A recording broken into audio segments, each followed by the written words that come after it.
Good afternoon, everyone. Thank you for joining us. We're going to give it just a couple of minutes so that folks can join us and be with us as we go through the application assistance webinar. Pull both the chat and the QA up, but hopefully we will address most folks' questions that you have about the opportunity. And then any that we can't answer during this time, we will take them back and then put them on our FAQ page, which is on the RFP page website, and we'll go through all of this. But while we're meeting today, if there are questions that come up for you, please put them in the chat or in the Q&A section. That will allow us to capture them to make sure that we either get them addressed during our time together today, and then also make sure that they're included in the FAQ if they're not already. I'll just do a quick check, and you can do a thumbs up or come off mute and say yes, but can everyone hear me? Yes. Yay. Okay, good. Technology is fun that way. So step one complete. And then can everyone see the screen that I'm sharing with the Virtual Bidders Conference and Application Assistance? Awesome. Okay, that's half the battle is the tech working. So happy to have you all here. We'll give it one more minute if you'd like. You're welcome to pop into the chat to say hello. Maybe if you came with a question, what you're hoping to get out of today. And then this is being recorded and it will get posted to the RFP page as a resource. So that will be available to you as well. Okay, so we'll get started with our application assistance. So this is for the Small Business Workforce Accelerator Grant, which was posted on December 20th. For today, I'll give a little bit of background about the Community Reinvestment Project, Commerce's Community Reinvestment Project, just for context, and that so you're aware of some other possible resources that are out there, other avenues that may be supportive to you or folks that you know. And then we'll do, of course, what you're here for today, an overview of the opportunity as we'll talk about the requirements, the scope, the timeline, and we will spend a little bit of time briefly. I'll pull up the application so we can look at that, as well as the scorecard and the RFP page so that everyone just knows where everything is, so that's available to you. And then a little bit of guidance on how you can seek support in the application process, whether that's directly through us, and then possibly some resourcing of other community organizations and entities that may be of assistance to you. I'll go through this. I don't know that we'll need the whole hour today, so I don't have a lot. I just want to make sure that we do a good overview and I answer any questions that you'll have. So I'll go through these pieces. As I'm going through it, I'll take a few breaks for questions, and then we'll have time for questions at the end as well. And then, of course, if you can and have access, please put your questions in the chat or in the Q&A so that we can capture those for our time together today and for the FAQ. General housekeeping, all the things I just covered. And again, this will be posted for reference. So if you want to refer back to this later, you can, and everything will get updated in our FAQ document and that section of it on the RFP page, which is located here, which I'm guessing most of you have found or been directed to already. But if you hadn't, on our website, seekingwc.org, at this top bar here, you'll see a spot for investments. If you click on that, it's actually the first opportunity right there under funding opportunities. Now it will take you to the RFP page, which we'll take a look at in a little bit. But it's kind of the home base where we house all of the information. So documents linked to the application, any questions we've received, and anything that might be helpful to you as you're applying for the opportunity. So taking it a step back, just for a little bit of context. So the Community Reinvestment Project was a community design plan meant to uplift communities that had been disproportionately and historically impacted by the war on drugs. So I provided a link to the Commerce site. You can look at the full project that was done. It also details the funding that came out, and the areas that funding went to and the programs. And I'll do a brief overview here, but there may be um, other programs that might be of interest to you or assistance to you as well. So under the Community Reinvestment Project, so this is the Community Design Plan, out of it came the Community Reinvestment Account that set aside $200 million to address racial, economic, and social disparities created by the war on drugs. So this is just meant to really focus on those communities that have been disproportionately impacted by that. And as the funding came out, Commerce legislature directed Commerce to invest the funds into 4 program areas. So that would be economic development, civil and criminal legal assistance, community-based violence intervention and prevention, and reentry services. For us, the Workforce Development Council of Seattle-King County, our specific focus area out of those 4 is under economic development. And you'll notice there are others, there's subsidized lending, financial assistance, outreach and support. We're right here, workforce development. So under our kind of portion of the CRP, economic development with this focus on workforce, this is really dedicated to boosting job creation and sustaining employment for long-term economic gains. So really supporting businesses, Black, tribal, urban, Indian, Latine community business owners with the things that they need. So training, equipment, wage subsidies, and additional resources for lasting employment opportunities.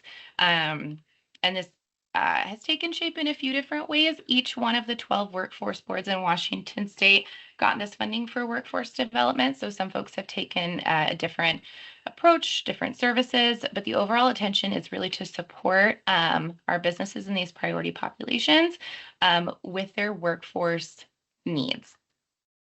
And this is getting into like the finer details a little bit, but this is just how it's captured on the Department of Commerce website and kind of like what the intention is. So this funding was set to support these businesses in these priority populations and really kind of work to integrate with some of the existing supports and services that are available in our larger workforce system, most notably, and I apologize for the acronyms, we have many of them, but WIOA and EXA programs. And WIOA or WIOA is the Workforce Innovation Opportunity Act, and EXA stands for Economic Security for All. So a little more detail than you need, but some context about why this is so workforce development focused.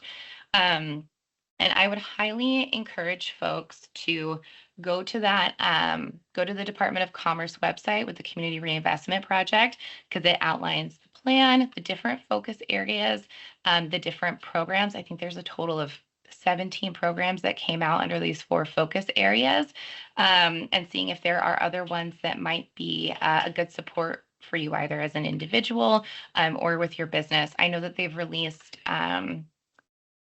some of the final programs coming out under this, like the blended capital enhancements, and there is some like business financial coaching as well. So definitely worth taking a look at, and I'm happy to direct folks there as well and provide any links that would be helpful. Getting to why we're all here today. So the Small Business Workforce Accelerator Grant. So this grant, funded by the Department of Commerce Reinvestment Project, is really aiming to promote equity for businesses in Seattle-King County with a focus and prioritization around those businesses that are 51% or more, so majority owned by priority populations with and under the Community Reinvestment Project, that would be Black, Latine, or urban Indian tribal communities. So funds for this particular grant can be used for one of the following projects: paid internship, employee development or training, or new hire wages. And the overarching goal is really just to ensure that historically marginalized communities can gain some equitable access and resources to support them and their business and their workforce development efforts. Before we dig into some of the details, overall timeline, just to kind of level set. So RFP was released on December 20th. Today is our first virtual bidders conference or application assistance webinar. Welcome, happy to have you. We will have another one of these on January 20th. If you're attending this one, there's really no need to attend the one on the 20th unless you feel like it would be helpful or you have additional questions. The presentation and the material that is covered will be the same outside of any unique questions that folks who are attending may ask. And again, it will be recorded, put up on the website, and all questions that result from that webinar will get included in the FAQ document if they're not there already. Last day to submit questions is going to be January 22nd, and that's just so that we have time to get those, answer those, update them on the RFP page and our FAQ document, and allow that to be there and be available prior to folks submitting their applications. Applications will open at 12 p.m. noon Pacific Standard Time on January 27th. So currently, and we'll take a look at this, the application, you can open it, access it, fill it out, save it as a draft, or save a copy of your application. Once you do that, you will get a link, an email with a link in it that will direct you back to your application when you're ready to either complete it or submit it when applications open. Anticipated award notifications, just looking at like our timeline process for review, as well as to present it to our board. We're looking at anticipated award notifications going out by March 3rd, with all applicants being notified by March 7th.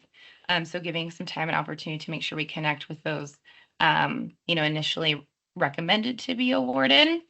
Ensuring that they accept, want to move forward before we send out all notifications to all applicants.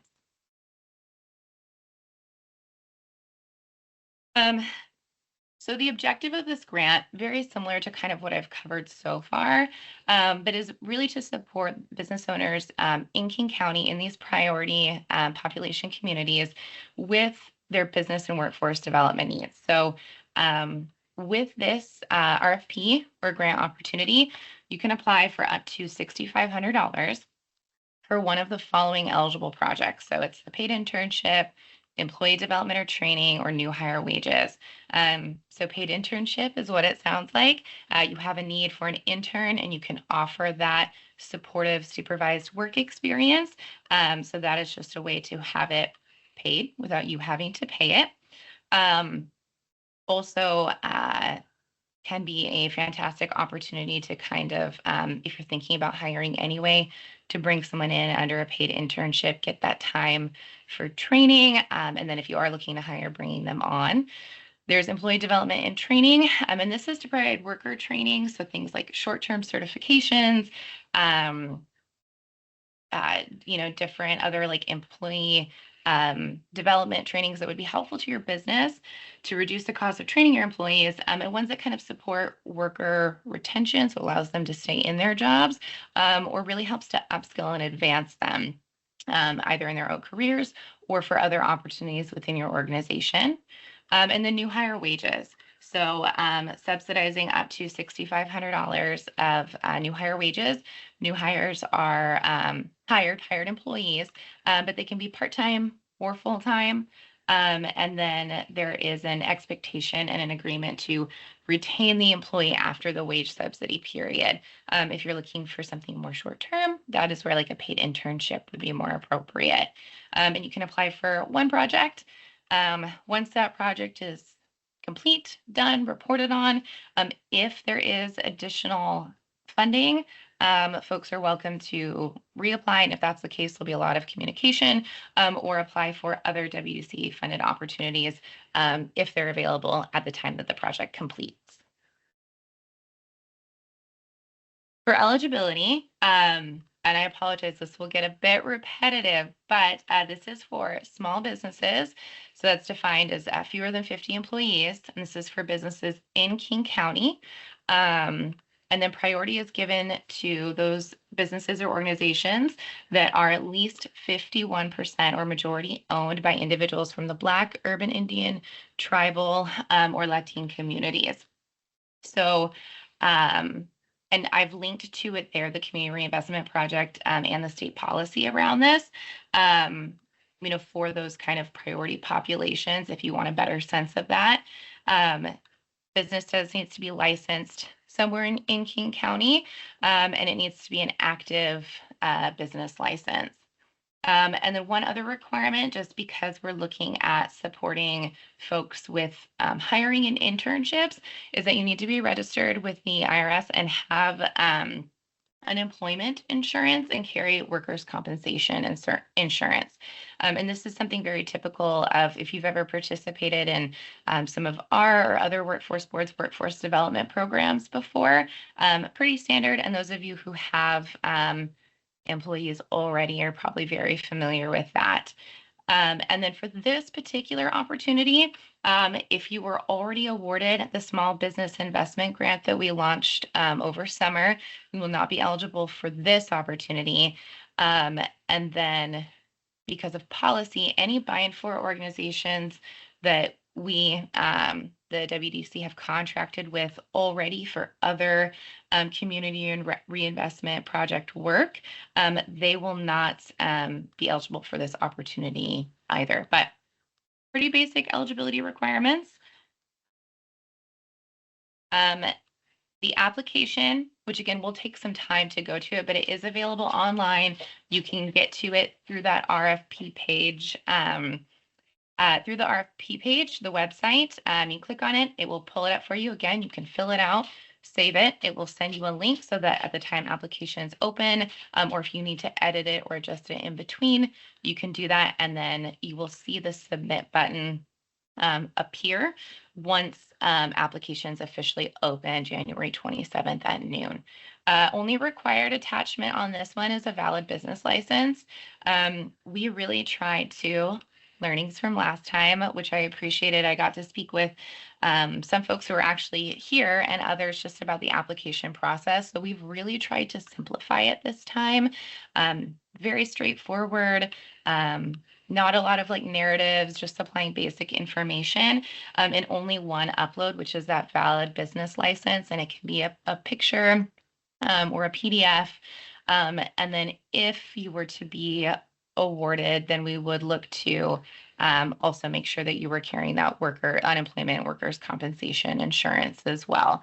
But not requiring it on the front end. We really want to try and make this streamlined, simple, and not create additional administrative burdens for folks because we know that you're busy. And then if you are awarded, that stuff that we'll collect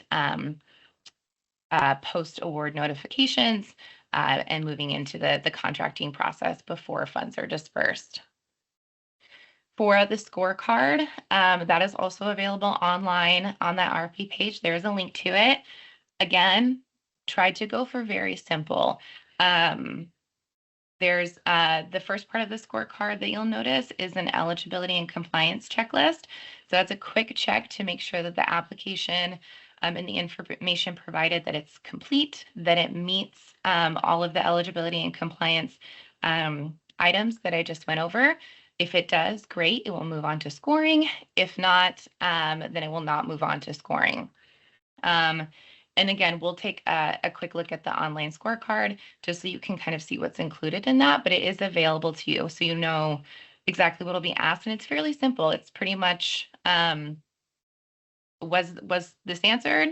Was it clear? Yes. Great, points. And then if it wasn't, then no points for that. So again, just really trying to like ease the burden on this and make it easy for folks to apply and get access to this. For logistical information, and again, you'll find this on the RFP page website, which is this URL right here. Everything will be up there, all of our updates, documents, information. Right now, there's also a copy of the flyer on there, as well as any other documents that might be helpful to you. And then if you have questions, and my email is on that page as well, you're welcome to email me, whether it's about the application, if you need support.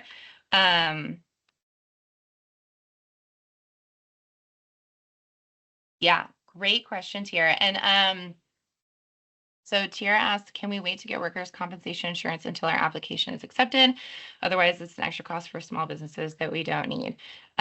Yes, but you would not be able to accept like the contract or receive funding um, until that happened. Um, and then I think, and this is something I can look into as well, but if you're able to get a sense of, it's been a long time since I've done it, what that turnaround time is like. If it's something where you can go on, get it, it's like a 24 to 48 hour, couple day process, great. If it's something that takes a bit longer, that might be difficult from when you're awarded to when, to be able to get those funds and then be able to execute them. But yes, great question.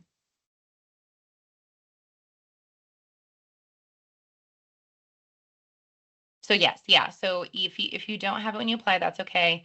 Before you accept funding, you would need it. And then I'll put this on my list as well, but just checking into like what that timeline is from if you are awarded and you're like, hey, I'm gonna get it. How long does it take to like get it and get it instituted? And just because I don't have that timeline.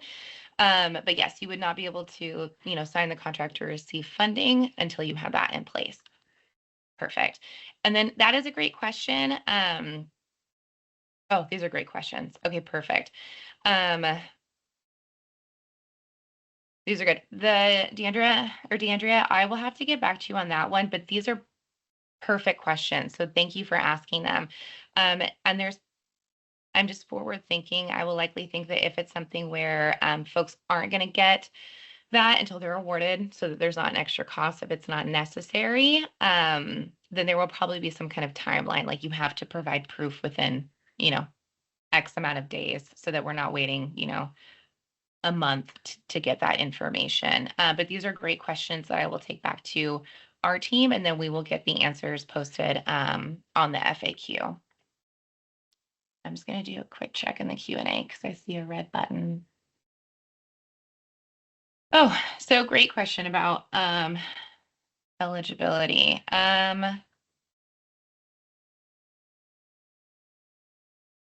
So if you are so you can apply, nonprofits can apply. You don't have to be like an LLC to apply. No, you don't have to be a nonprofit. You can be a, small business. So, whatever your structure is, LLC, LLP, S Corp, C Corp. I can't remember them all off the top of my head. That's fine. Nonprofits are also eligible to apply. It's really just that small, in King County, priority population ownership, and then small business, so fewer than 50 employees. I think for this particular question, Tony, you can apply for under either if there's two separate entities with separate needs. I would submit separate applications. If folks are in that position where they might have more than one company, I would and then you have that workforce need that falls into one of those projects. I would apply. They're individual entities, so I would apply for each one of them separately. And if I didn't answer if there's more to your question that I did not answer, please let me know. Okay. A little bit about the evaluation process again. Trying to keep it very simple. Learned a lot from last time.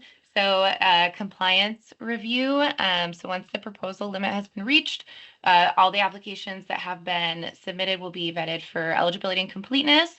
If they meet them, they'll be moved on to scoring to be considered. If they are not, if they don't pass that compliance review, then they won't be moved on to evaluation, won't get scored. In the evaluation process, they'll be scored using the scorecard that's available online that we'll take a peek at. Evaluators may include but aren't limited to members of local community organizations, as well as our WDC staff. And again, this one is pretty much, again, much more simplified. It's, was it done? Was it filled out? Was it not? There is not a revenue maximum. set for this. This question just came up for eligibility. There's no revenue maximum set. The eligibility criteria are just the ones that I've outlined. So just being in that small, small business category. So those 50 employees or fewer. We opted, it was a question that came up. We did opt to not do a revenue kind of limit. One, just because it puts additional burden on during the application process, and it is sensitive information that folks may or may not want to share. So it was a consideration, but there's no revenue minimum or maximum requirements to be eligible for the opportunity.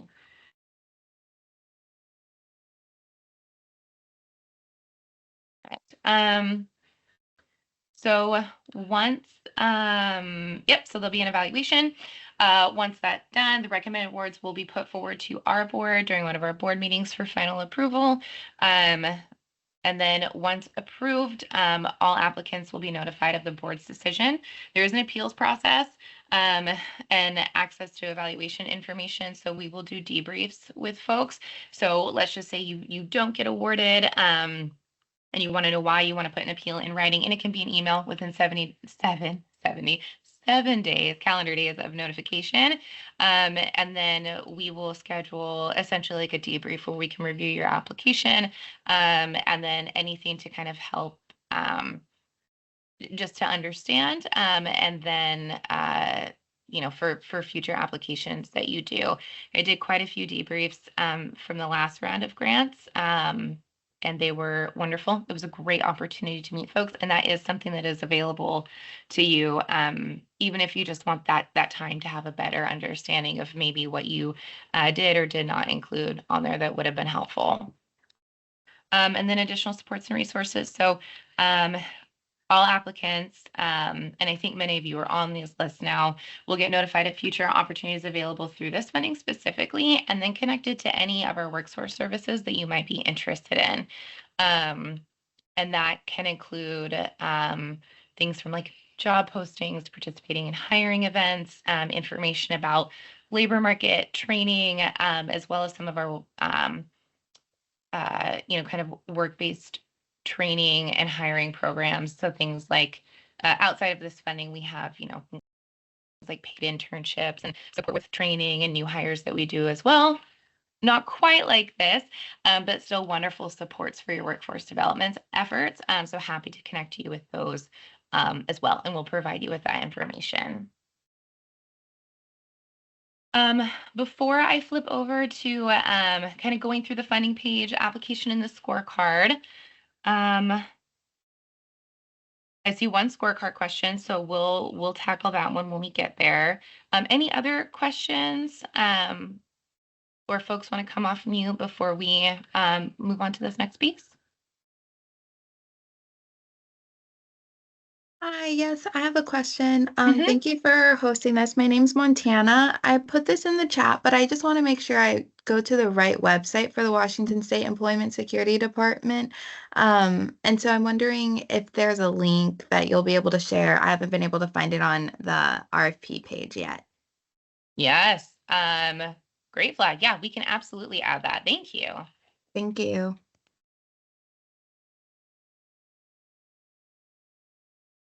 All right. So I will stop sharing for a moment and switch over. Okay. Can everyone see the funding opportunities page? And you can do a thumbs up or just... Yes. Okay, great. Perfect. Yay. So when you're at our website, if you click on this or hover over investments here, go down to funding opportunities. This is the page that will come up, and because it is the most recent one, it's located right here. So you can select, and it will take you, this is our RFP page. So this is really our, home base where we'll host all the information, the updates, helpful documents, and resources. You will see the summary, a lot of what I've covered today, summary, objective, the requirements,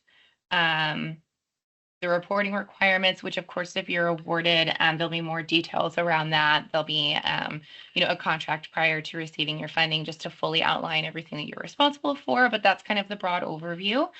The timeline for the opportunity, and then documents. So online applications, scoring guide, the frequently asked questions, which are also you'll see in drop downs down here as well. Informational flyer if you would like to share this opportunity. And then some of the disclaimers and general provisions. It's a lot of the legalese. It's pretty standard when we put out any kind of RFP or RFQ type opportunity. It covers a lot of areas. And it may seem a little intense for a grant, but it's just kind of some of the standard disclaimers and general provisions. But that is there if you'd like to take a look at it. Something that is different with this opportunity, which I think if folks have spent some time kind of looking into it, you probably saw, is that last time, I think we learned a lot in terms of we got a much bigger response to the grant application than we were anticipating. And this time we wanted to be very thoughtful and transparent in about, based off of budget and the funding that was available, about how many opportunities we could actually offer.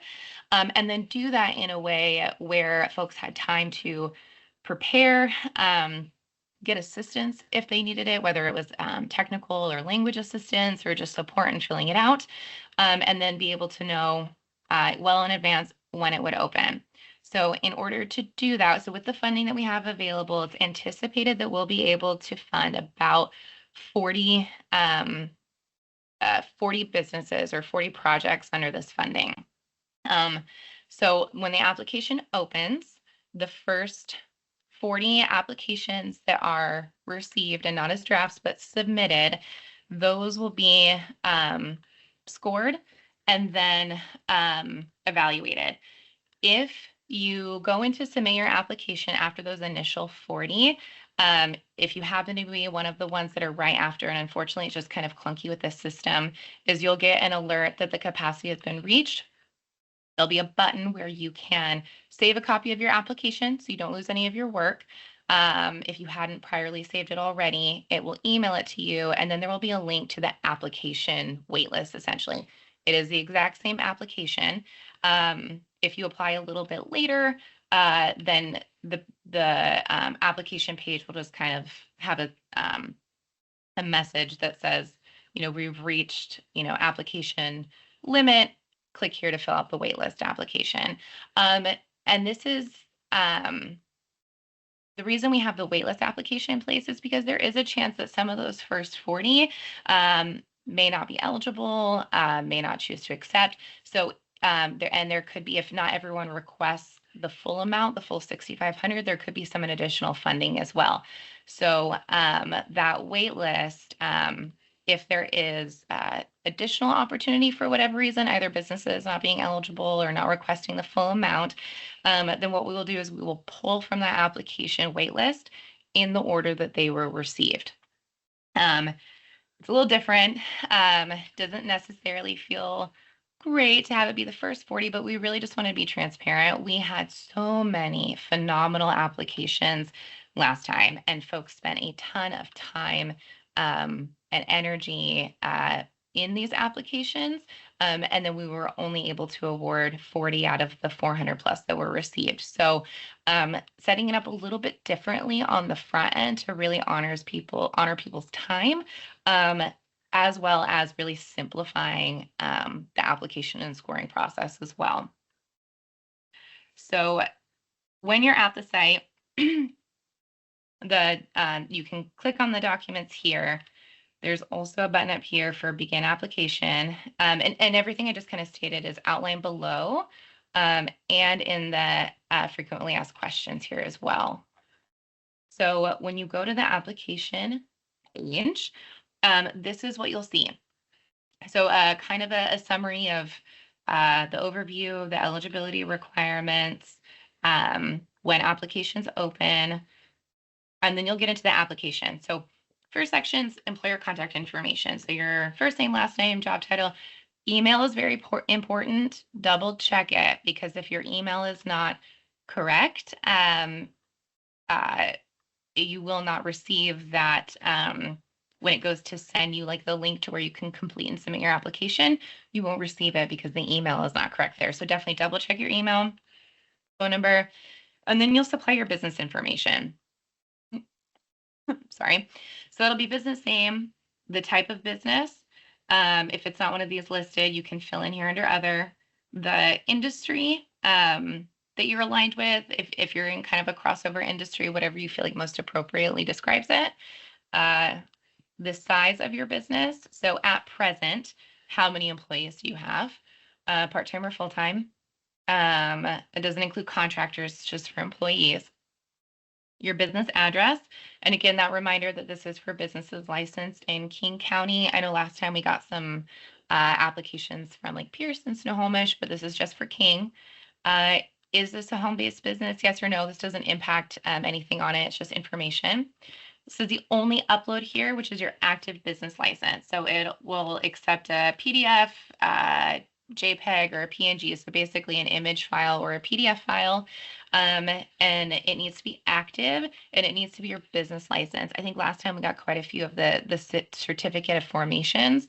Make sure it's your business license that's being uploaded. Business owner demographics. Again, right, we're prioritizing for those priority populations under the Community Reinvestment Project. So you'll want to put in your business owner demographics as well as the percentage of ownership. You'll see multiple, and this is only the first one is required. The reason that this is here is that some folks identify as belonging to more than one community or population group, and some entities have more than one business owner. So you'll see here that you can select or fill in, so you can select one of the priority populations, or if that's not what you will be listing, then you can just type it in and then include the percentage of ownership. If you feel like there's any additional information or context about the demographics or ownership of the business, you can provide it there. It's not required. I just wanted to give the space if people felt like they wanted to provide additional information, or if maybe like their ownership structure was a little bit complicated. Project information, so a recap of the projects there. And then you select one. And this makes it look so easy, like you're done. But, and I did put a note here too, so application questions specific to the project type will generate once selected. So let's just say I want to do a paid internship. When I select that, the corresponding questions will pop up for that. And again, we've tried to keep it to the basic required information. So if it's an internship and the new hire project will look very similar, it's the title, is it part-time, full-time, estimating your hours, estimated start and end date. And there's a note here that disbursement of grant funds would be anticipated to occur around the end of March, possibly early April, depending on contracting, right? Or if you have documents like, proof of the insurance that you still need to get in. So we'll be mindful of that. So we'll say end of March into April. And then all approved projects and awarded funds must be completed and spent with all final grant reporting due on or before June 30th. That is when this funding expires. Everything needs to be spent and reported. And then we'll do our reporting in July. So just something to be mindful of, so that if you're looking to do like an internship, maybe you want to increase the number of hours or the hourly wage or something so that it fits into that timetable. Hourly wage, hourly rate should be set at a minimum wage. And there are some links here to help. Minimum wage has changed for 2025. So this link will kind of take you to the L&I website where it talks about the minimum wage changes. And then, of course, you want to consider things like industry standard, skills, experience, job quality, if that's a consideration for you and you're really working towards, more living wages in the industry, in your business for your employees. And then just yes or no if there's a minor work. Oh, perfect. If there's a minor work permit available for the internship, and you'll see this in the new hire one as well, it's if you have a candidate for this position. So maybe you've had someone in mind, but you just haven't had the funding or the right kind of support. That's great. If you don't, you need an intern or you need a new hire, but you're not sure who that person is yet, you can select I want support finding qualified candidates for this position, because our business services teams and our business navigators are available to assist with that. And it can be things like, helping with showing you how to do like a job posting through the WorkSource site. We also have access to qualified candidates, and so they would be able to pre-screen those candidates for you based off of the qualifications and different things that you put into the position description, and be able to supply you. If there's fits, be able to supply you with some candidates to interview for it. So you don't have to have someone in mind ready to go. That is something that we can and would love to support with. And then for the intern position description, so overview, and there's kind of a summary in each box just to kind of help guide or give you some ideas about what to include in there. So position overview, responsibilities, qualifications, if anything's necessary. And then with the internships, there's a skills training plan. And these don't have to be lengthy, but just what are some of the tasks and duties that are going to be accomplished during the internship? Like, will they learn cash handling, some sort of like web design skill, really whatever it is, because in an internship, right, you're offering a supported supervised work experience and helping someone skill. So you can just outline that through the tasks and duties. And then if awarded, and you will want to check all of these, this is just kind of some of the things that you will be asked to agree to, right? So following all federal and state employment laws, submitting any like timesheets or payroll documentation, providing a meaningful work experience with supervision, similar to our last. Sorry, one moment. My dog is barking. My goodness. Okay. So yeah, we're asking, similar to the last grant, asking folks to provide a success story or impact narrative. Doesn't have to be anything crazy. Just, what was the impact of this project and these funds? And then an agreement not to displace any currently employed employees, or folks who would have been otherwise hired. So it doesn't always come up, but it's like if instead of, hiring someone or giving someone another opportunity, or maybe you have someone who's been off that you're bringing back, just, really not impacting your current employees by taking advantage of the opportunity. It's really meant to be a support in your workforce development efforts as you grow and scale and develop, not something where it kind of negatively affects the opportunities of your existing workers or employees. And then ensuring that an intern completes a WorkSource walk count. And we'll review this in the contracting phase, but this is really just so that we're able to track folks who are able to benefit from this as we're doing some of the reporting, so we can see like, yes, these funds were used for positive outcomes, and folks to get some sort of, opportunity or training as a result of this, which is outlined kind of like in our subset of that funding, which is that workforce development component. And then you'll acknowledge and certify. So you'll put in what's the total amount you're requesting, up to $6,500 based off of the information you provided here. And then you'll certify, sign, date. Right now, you'll see that it can only be a save. So you'll hit save. You can copy your form link. And what you want to do is email your form link. So you'll put in your email, again, double check it, send it, and then you will get an email with a link to complete and submit your application. For the other ones, the other projects, same thing. Once you select, sorry, I went too far, the project type, you'll see the questions change. New hire, very similar to paid internship without like the tasks and duties. This is more of like what you would see in a job posting. And again, you don't have to have a candidate for this position. We can support in helping to find quality candidates for you to interview.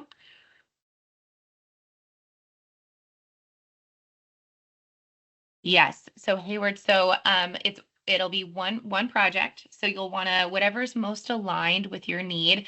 It is one project up to $6,500.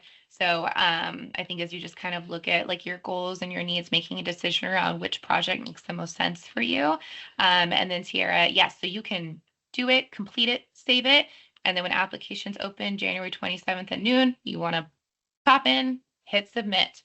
Um, the intention behind that too is I wanted folks to be able to save it because some folks are going to be getting assistance, whether it's with filling out the information, technical assistance, language assistance, and I didn't want to put folks in the position where they had to get all that information, write it down in some other fashion, and then transcribe it into this. So this allows folks to spend some time with it, get the support they need, have it saved and ready to go for when applications open. And then very similar from there, employee development, since this is training for your existing employees, is a little bit different. And this is really just information about the training. So what's the training, purpose, duration, how many employees are going to be trained or certified, what's the goal, what's the outcome that they're going to get? Is it a certificate, it's a license, another credential, certain skills, and then the total training cost. And then these ones are just a little bit different, like, submit receipts for training and certification costs instead of, pay stubs or timesheets. And you'll find this in the FAQ. So if you are for this project, the employee development training project, this business owners are not eligible to like pay for a training for themselves under this, unless they're doing some sort of like staff org team training or certification that they will also be participating in. So if you're a single owner, business owner with no employees, you don't qualify as like an employee for the employee development and training project. But if you're a single person business owner, could be a great time to hire if you're there, or look to bring on an intern. And then again, if you are interested in the training and you're going to do something that's, for a team portion of your company, org wide, then the business owners can also participate in it. It's just they wouldn't be able to do a training specific to themselves, and that's outlined in the FAQ. For the scorecard, simple. So applicant will, put the business name, what project was applied for, the amount that was requested. This is the eligibility and compliance check. So are you licensed in King County? Was the business license uploaded and active? Is it a small business, so 50 or fewer employees? Making sure that you are not a buy-in for that has an existing CRP or CRF contract with the WDC already for other related work. And that you weren't an awardee of our previous grant. So we'll check those. And then that the application was complete. Everything's filled out. Most everything in the application is required, so it should be near impossible to not do that unless there's something that's not actually filled out, like maybe in one of the sections, instead of writing out the position description, there's just like a period in there or something, or like half a letter, which you can't do when you're typing. But I'm just making sure that they're completed, all of the required application questions. And then if these are all marked yes, then great. That's the eligibility and compliance checklist. And then we'll move on to the scoring criteria. So you'll see that prioritization for priority population, for CRF, for CRP priority population owned businesses. And then project proposal. So is it outlined? Did you give the provide information? Or was the information, did it not align with the project it was applied for? So maybe you applied for an internship, but you put in information that was related to training or something else.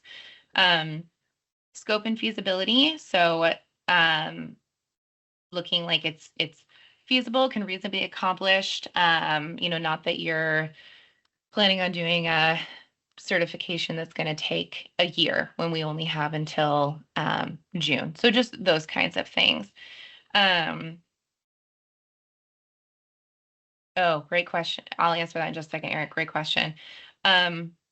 Workforce impact. So, and this is kind of an inherent yes. So if the project will result in a work-based training opportunity in the form of an internship, new hire, or training and development of existing staff, if you select one of those projects and filled it out, that's kind of an automatic. And then the project demonstrates planned supported workforce opportunity, or the project does not demonstrate a clear viable workforce opportunity. Again, for the most part, if you get your application in, it's within those first 40 and things are filled out. Like, this is really just meant to be simple. There's no really grading of, like, narratives or a lot of these deeper explanations around impact. It's really just if you have an opportunity and you're eligible and you can provide that information. And then once that's done, it'll be signed, dated, done, and then that is the scorecard. Eric asked a question, can applications and grants be for employee training or new hires that have recently happened? And the employee training, yes. So and grants be for employee training? So yes, they can be for, that has recently happened. So no. So I think this is an FAQ, and if not, I will double check. So for any of the projects, it needs to be after, not when you receive funding, but when you're contracted. So let's say that you are awarded, you are notified of your award, then you will get a contract from us that really just outlines all of this and like the grant reporting requirements, what you're responsible for. Once we've signed that contract, you've signed that contract, then you could, right? I mean, ideally, you'd want to wait for funding so that you can have your funding. But it won't be for trainings or new hires that have happened prior to when you are like solidified in that opportunity through a contract. For on January 27th, it opens at noon. So 12 p.m. noon. And that was a toughie. Folks are in a ton of different industries, so it didn't feel like there was a great time, but we settled on noon so that way folks can have it in their calendars and ready to go. Perfect. And great question, Eric and Hayward. Thank you. I have, talked for much too long. I'll check the Q&A here just to see if there were any other ones that did not get addressed yet.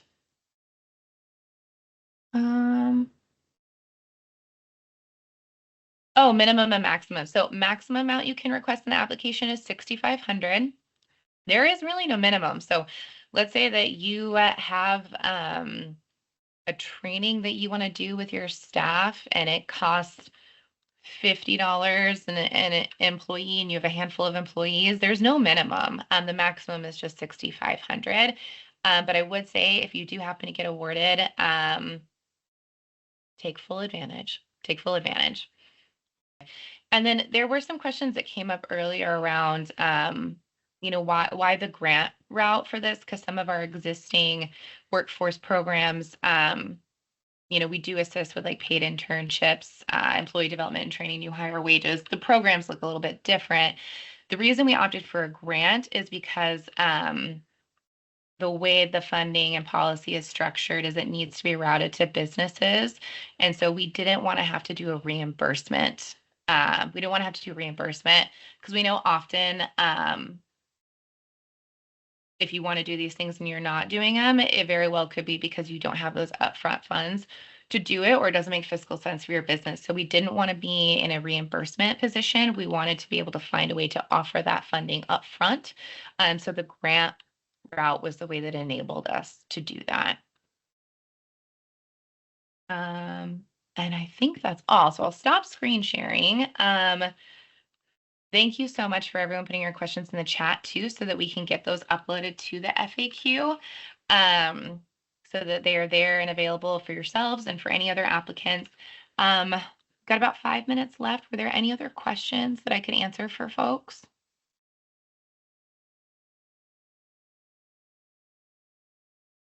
Yes, so the recording will get posted to the RP page, and I think Anna's on here now. So when we get off, I will essentially download it, give her access. it's usually up within 24 to 48 hours. So yes, you will have access to this.